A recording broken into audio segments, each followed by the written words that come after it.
All right, guys, welcome back to tools video number 3. Today on this video, we're going to be working with sauce cup, our sponge, and we're finally gonna get to open the clay. So make sure that the space that you're working on is porous, meaning it can let water go through it, because otherwise the clay will stick to your table as you work. A cutting board is a nice surface to work on when you're working with clay. For right now, it's not that big of a deal, but I want you to consider your work surface as we go through the semester.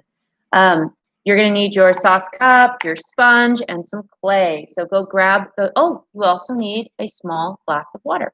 So go grab those items and then rejoin me for slip making, which is a tool.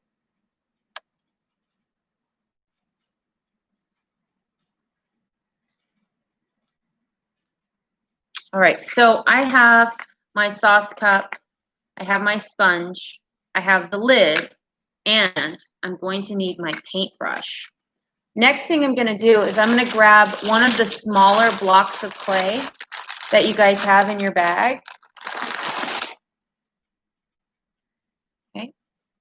And I'm going to just take a few hunky chunks off of it. You don't need a lot at first. Okay, so I'm going to start with 3 little hunky chunks. Okay. And I'm just going to break it up into tiny little pieces, like the size of a pea, and put them in my sauce cup.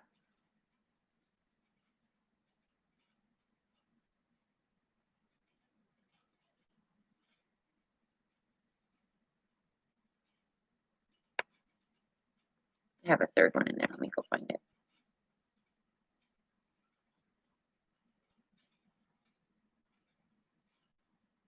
Okay, so I have a little bit of clay in my sauce cup in little hunky chunks. I'm going to take my sponge and put it in my little container of water and saturate it. And then I'm going to squeeze just a little bit of water into my sauce cup, squeeze the rest of my sponge out and set it down. And then your brush is actually a brush for making slip. So you're just going to start stirring, and you're going to start with some brown muddy water. The more you stir and the more you break up the chunks, the closer you get to that yogurt consistency. So you're just going to keep stirring and stirring and stirring. And sometimes you're going to stab and blend. You're going to squish it against the wall. You can even use your finger. See, the liquid's already starting to get a little bit thicker. So you want to make sure that liquid thickens up. And our goal is to get it the consistency of pudding. Just like Dory in Finding Nemo. Just keep stirring, just keep stirring, just keep stirring, stirring, stirring.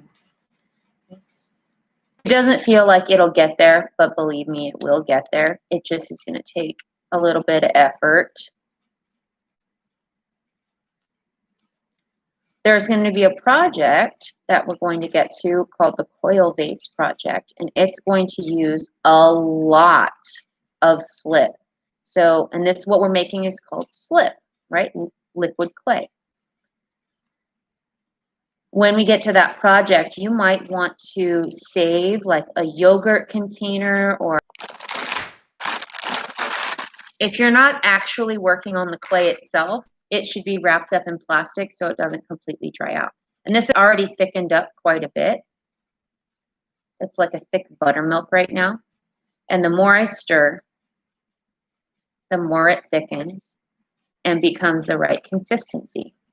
Now your brush is going to get totally destroyed, right?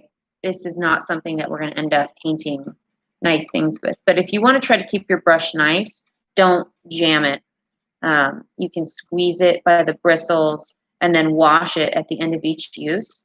And one trick to keep brushes super nice is after you're done washing it, if you put hair conditioner in it, it actually makes the bristles stay really soft for a long time.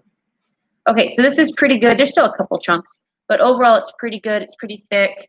It's not that liquidy anymore. I'm going to just wipe off my fingers a little bit. You know what? I'm going to use my towel, my damp towel. My damp towel to wipe my hands, keep myself clean.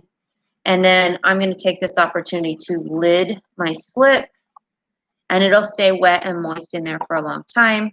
Wash your brush, dry your brush, and then make sure you wash your surface. Okay, so that's tools video number 3. You now have slip, you have a scoring and carving tool, you have a loop tool and writing tool, and you have a knife tool and a blending tool. So these are all the tools we're going to use that I've given you. I do recommend you find an old like gift card. Maybe your parents have an old credit card, an old ID card, because those cards are going to come in really, really handy when we get into some of the other projects. So as you're thinking about making ceramic stuff, I want you to see if you can locate a card to use, because we're going to use that as another tool. All right, I'll see you in the next video.